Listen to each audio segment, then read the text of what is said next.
तहकीक करने पर जब पुलिस डिपार्टमेंट ने कहा कि उसने तौहीन रिसालत नहीं की, तो अब गौर करें कि जिन लोगों ने उसको तशद्दुद का निशाना बनाया, घसीटा, उसकी वीडियो बना के वायरल की। ज़रा सा भी आइडिया है कि जो दाऊद नाम है वो असली दाऊद है कौन? कौन था दाऊद?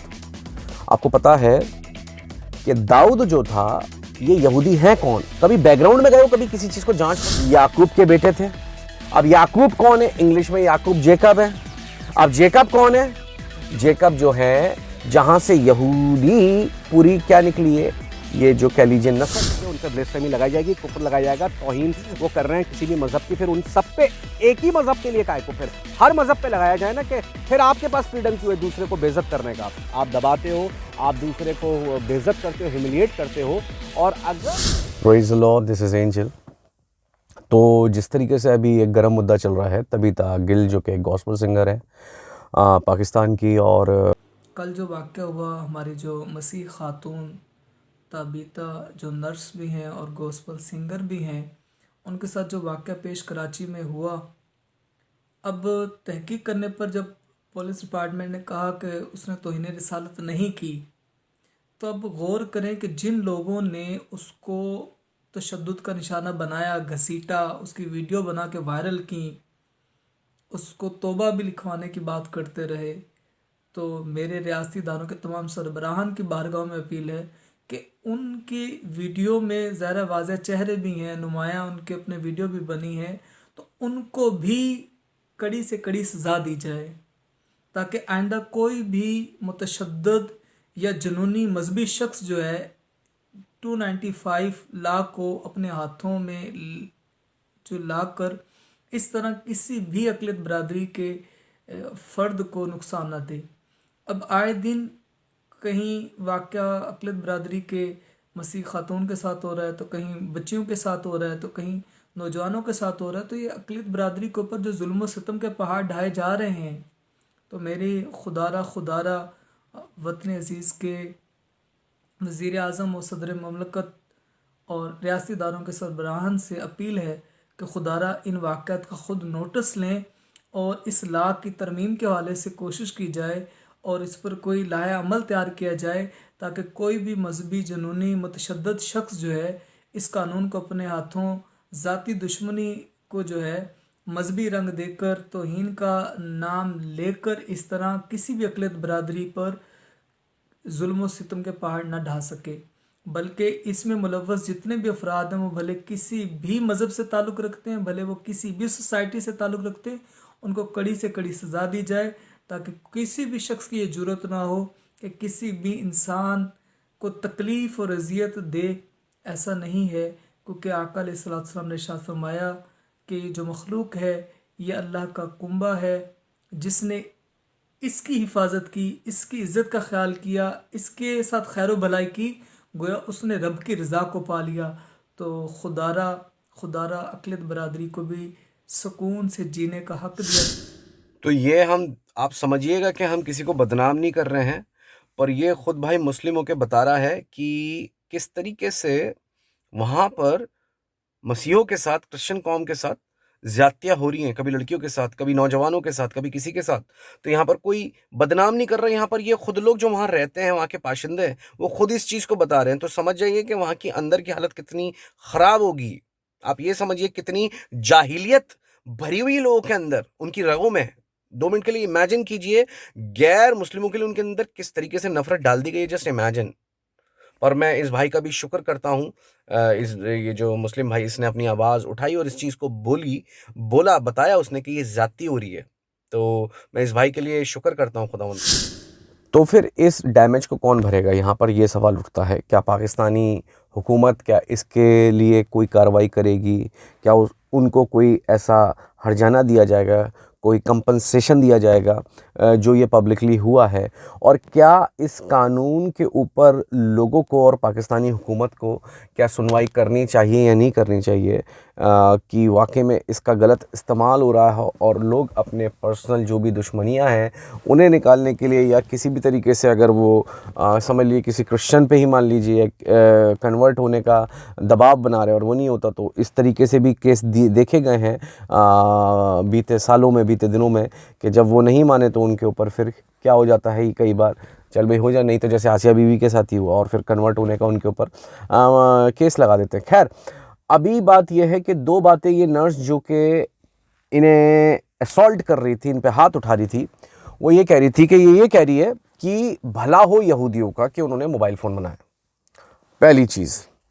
और दूसरी चीज़ कह रही थी कि ये कहती रहती है कि यस्सु को पढ़िए तो क्या होंगे, आपके मसले हल हो जाएंगे। भला हो यहूदियों का कि आपकी बात करती है और मरीजों को कहती है कि यसी पढ़ो आपका मसला हल हो जाएगा। नहीं नहीं, ऐसा कुछ नहीं। झूठ नहीं बोल, गाड़ दूंगी मैं गाड़ दूंगी। मारेंगे अपने यारों का सुनाने का। मैं अपने शौहर से बात कर। शौहर क्या, कौन सा शौहर?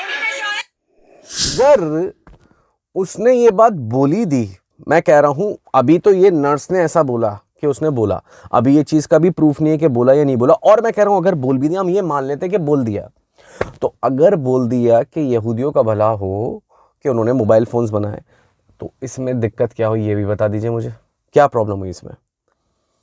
यहूदियों से ऐसी क्या नफ़रत? ये भाई फ़लस्तीनी और इज़राइल का अपना एक मसला है। अगर उन्होंने ये बात बोल दी तो क्या ये बात झूठ है? और मैं अभी 2 मिनट में आपको बता देता हूँ, आपने बड़े नाम सुने होंगे, आप लोग रखते हैं, इस मुस्लिम लोग बहुत रखते हैं, दाऊद नाम, सुलेमान नाम। आपको ज़रा सा भी आइडिया है कि जो दाऊद नाम है वो असली दाऊद है कौन?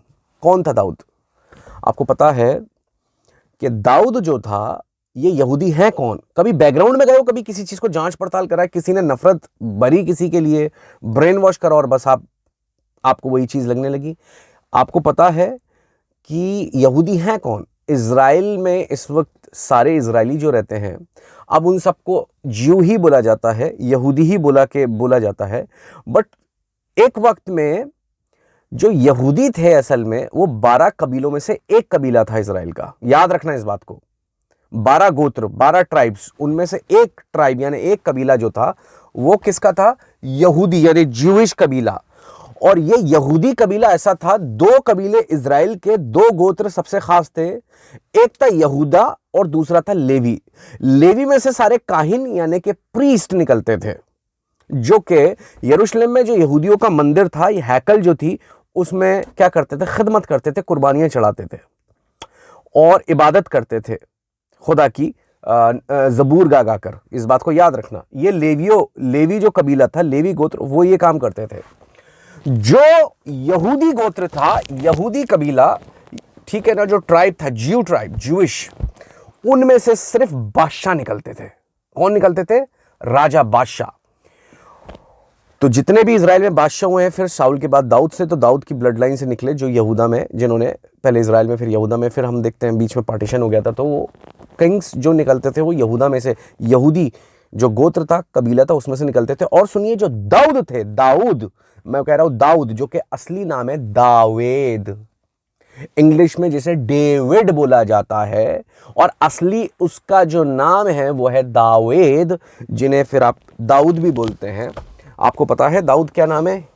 100% प्योर इज़राइली यहूदी नाम है।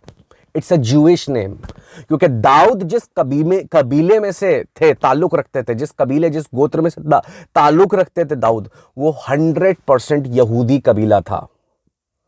दाऊद पूरी तरीके से 100% यहूदी नाम है, इज़राइली नाम है। सुलेमान 100% एक यहूदी नाम है, क्योंकि सुलेमान भी कौन से थे? कबीले में से, कौन से गोत्र में से थे? यहूदी गोत्र में से, ज्यूइश ट्राइब में से। आप तो सुलेमान भी कौन से ट्राइब में से आ गए? यहूदी ट्राइब में से, यहूदी गोत्र में से है, क्योंकि सुलेमान दाऊद के बेटे थे। अब आप कहते हैं कि यूसुफ नाम भी है, जिसे इंग्लिश में जोसेफ बोला जाता है, और सुलेमान को इंग्लिश में सोलोमन बोला जाता है। अब जो यूसुफ है उन्हें इंग्लिश में जोसेफ बोला जाता है। और यूसुफ कौन थे? याकूब के बेटे थे। अब याकूब कौन है? इंग्लिश में याकूब जेकब है। अब जेकब कौन है? जेकब जो है, जहां से यहूदी पूरी क्या निकली है, ये जो कह लीजिए नस्ल, वो इजहाक में से निकली है। इजहाक के बेटे याकूब थे, यानी जेकब, जहां से पूरी यहूदी कौम निकली है। और जेकब के ही 12 बेटे, यानी याकूब के ही 12 बेटे, जो कि 12 बाद में कबीले, 12 गोत्र बन गए, वही कौन बन गए? पूरा इजराइल मुल्क बन गया फिर वहां से। तो इजराइल मुल्क ऐसे बना, यहूदी ऐसे बने। और याकूब के ही यानी जेकब के ही एक बेटे का नाम यहूदा था। तो यहूदा का याकूब के ही एक बेटे का नाम यहूदा था, जो कि एक कबीला बन गया, जिसका मीनिंग होता है प्रेज। प्रेज यानी कह लीजिए एक तरीके से परस्तिश, तारीफ। तो खुदा की तारीफ यहूदा का मतलब होता है। तो यहूदी का मतलब आप समझ सकते हैं। तो मैं आपको यही बात बताने की कोशिश कर रहा हूं कि इतनी नफरत ना रखिए अपने अंदर, इतनी नफरत मत पालो किसी के अंदर, क्योंकि अगर आप आज नफरत कर रहे हो किसी से, तो फिर लोग भी आपसे ही नफरत करेंगे, आपकी इसी नफरत को देखकर। इस बात को याद रखना। तो तबीता के साथ हुआ वो 100% लिंचिंग थी, और खुदा ने उसे अपने फजल से बचाया। लेकिन सारी बात यह है कि आगे अगर ऐसे केसेस होते हैं तो फिर क्या है, फिर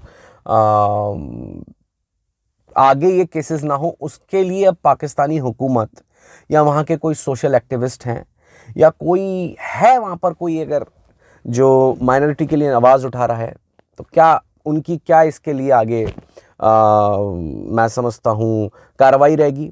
दूसरी बात, मैंने फिर बताया आपको डिस्क्रिमिनेशन का क्या इलाज है। डिस्क्रिमिनेशन इतना है, मैंने फिर बताया आपको कितने आप क्रिश्चियंस को माइनॉरिटीज़ में से मैं देखिए, मैं चीज़ों को वैसे देखता हूँ, प्रैक्टिकली देखता हूँ, ठीक है ना। मैं यहाँ पर अभी वैसी बात नहीं कर रहा हूँ, मैं वैसी एक बात कर रहा हूँ, ठीक है ना। मैं यहाँ पर रूहानी नहीं, मैं एक सोशल तौर पे बात कर रहा हूँ, ठीक है ना, एक सेकुलर तौर पे बात कर रहा हूँ कि कितने आप क्रिश्चियन एक्टर्स को देख रहे हैं पाकिस्तान की फिल्म इंडस्ट्री में, वहाँ के एंटरटेनमेंट इंडस्ट्री में, कितने देख रहे हैं अच्छे स्पोर्ट्समैन क्रिश्चियंस में से। क्योंकि डिस्क्रिमिनेशन की वजह से उन्हें इतना ऊपर बढ़ने नहीं दिया जाता, उन्हें वो चांसेस दिए ही नहीं जाते। कानून के ऊपर क्या दोबारा से कोई चर्चा करेंगे? तो ये क्रिश्चियन कम्युनिटी इस चीज़ की पूरी तरह डिमांड करती है कि इस कानून के ऊपर दोबारा से क्या किया जाए, विचार विमर्श करा जाए, यानी कि इसको दोबारा से सोचा जाए, समझा जाए, इसमें कुछ स्ट्रिक्ट बातें लागू की जाए। और फिर जैसे कि मैंने लास्ट वीडियो में बताया था कि वहाँ तो ओपनली क्रिश्चियनिटी का मजाक बनाते हो, चाहे वो तुम अहले किताब कह रहे हो, कुछ भी कह रहे हो। वो लड़की जैसे लास्ट सफ़र की तस्वीर पे चल रही है, और वो एक टिकटॉकर जो है, मैंने आपको बताया था कि देखिए इस नमूने को, वो बाकायदा कह रहा है 2-2 लाख रुपए दूंगा, कन्वर्ट हो गया अगर इस्लाम में क्रिश्चियन कोई कन्वर्ट होगा तो। और ऐसे और भी मंजर हमारे सामने आए हैं, ऐसी और भी हमारे सामने ऐसी वीडियोज़ आए हैं या बातें आई हैं। तो फिर सिर्फ इस्लाम के लिए ही ब्लेसफेमी क्यों? हर मज़हब की कोई बेइज्जती कर रहा है, तो फिर पाकिस्तान में इसको बना दिया जाए कि हाँ ठीक है, उन पर ब्लेसफेमी लगाई जाएगी, कुफ्र लगाया जाएगा, तौहीन वो कर रहे हैं किसी भी मज़हब की, फिर उन सब पे एक ही मज़हब के लिए काहे को फिर हर मज़हब पे लगाया जाए ना, कि फिर आपके पास फ्रीडम क्यों है दूसरे को बेइज्जत करने का? आप दबाते हो, आप दूसरे को बेइज्जत करते हो, ह्यूमिलिएट करते हो, और अगर वो आपको उस चीज़ का जवाब दे तो आप उसके ऊपर कानून का सहारा लेके दबाते हो, उन्हें मारते हो, उन्हें पीटते हो और लिंचिंग का सहारा लेते हो। तो पूरी तरीके से हम यही बोलेंगे कि इस कानून की पूरी तरीके से दोबारा से इस चीज़ के ऊपर इसको विचारा जाए, इस चीज़ के ऊपर फिर से एक बार फिर इन लोगों को सोचना चाहिए, इस चीज़ को देखना चाहिए कि इनके यहाँ माइनॉरिटी सेव नहीं है, तो पूरी तरीके से आपकी स्टेट एक फेल स्टेट ही रहेगी। बाकी मैं अपने पाकिस्तानी जो मसीह भाई बहन हैं, उनके लिए यही बोलूँगा कि हमारा खुदा वो खुदा है जो वादियों को, वैलीज़ को उठाता है और पहाड़ों को झुकाता है और उन्हें भूसा कर देता है। जो इस वक्त पहाड़ अपने आप को समझ रहे हैं, जो इस वक्त अपने आप को घमंडी समझ रहे हैं और आप लोगों को दबा रहे हैं, खुदा इन्हें हिलाने जा रहा है, कपाने जा रहा है, उनके घमंड को तोड़ने जा रहा है। जैसे उसने वाकई में मूसा के दिनों में मिस्रियों को हिलाया, दबाया और पूरी तरीके से उनके घमंड को तोड़ा, और इजरायली भी ऐसे ही सताए जाते थे और खुदा ने उनको उठाया उनके बीच में। वो हम्बल को उठाता है, वादियों को, वैली को भरता और उठाता है। तो आपकी कंडीशन इस वक्त वैली के समान है, बिल्कुल आप धंसे हुए हैं, अंदर हैं, गहरे में। खुदा आपको उठाने जा रहा है, बढ़ाने आ रहा है, ऐसे मसा से आपको बढ़ के उठाने आ रहा है इस जनरेशन को उठाने जा रहा है कि आप सोच भी नहीं सकते हैं। उस पर नज़रें लगाएं और खुदावंद आपकी आहें देख रहा है, वो जुल्म सितम देख रहा है, वो देख रहा है, वो आपकी आहें देख रहा है और वो आपको उठाएंगे, बढ़ाएंगे, 100% उठाएंगे। आप ही को मसा देकर, आप ही में से खुदावंद ऐसे ऐसे रसूलों को, नबियों को, ऐसे ऐसे खुदावंद अपने जो मसा किए हुए अपने खादिमों को खड़ा कर देगा, अपने स्ट्रॉन्ग लोगों को, बेटे बेटियों को, कि जिसके सामने ये हिल जाएंगे, डर जाएंगे और शर्मिंदा हो जाएंगे। ऐसे खुदावंद इन्हें शर्मिंदा करेगा। तो खुदावंद बरकत दे आप सबको। इस दुआ को, इस बरकत को कबूल कीजिए यस्सू के नाम में, यशुआ के नाम में, आमीन।